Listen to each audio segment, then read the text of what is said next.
ডাব পারতেছি আজকে। এখন একটু গরম পড়তেছে, সেই জন্য এই যে ডাব গাছের এই যে এই সাইডে চারটা ডাব আছে, এই চারটা ডাব এখন পারবো খাওয়ার জন্য। এই যে টোঁটা দিয়ে পাড়ি আর এই ছাদের উপর থেকে। এখন আমি ছাদের উপরে আছি। এর এখানে কিন্তু কম্বা ইয়ে গাছ কি, এটা কি জানি, ইয়া তরমুজ গাছ। তরমুজ গাছ উঠছে এখানে, এখানে ডাব গাছ। এখন আমি ডাব খাবো। সবাই দেখেন কিভাবে আমি ডাব পাড়ি ছাদের উপর থেকে।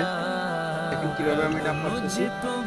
ওদিকে দেখুন কিভাবে টোঁড়া দিয়া এইভাবে চেষ্টা করে গেছি। এই যে এখন একটা পুকুরে পড়ছে, এটা উঠাবো।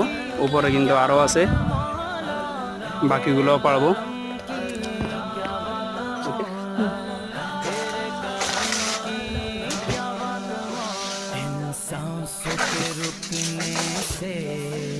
আরো আছে।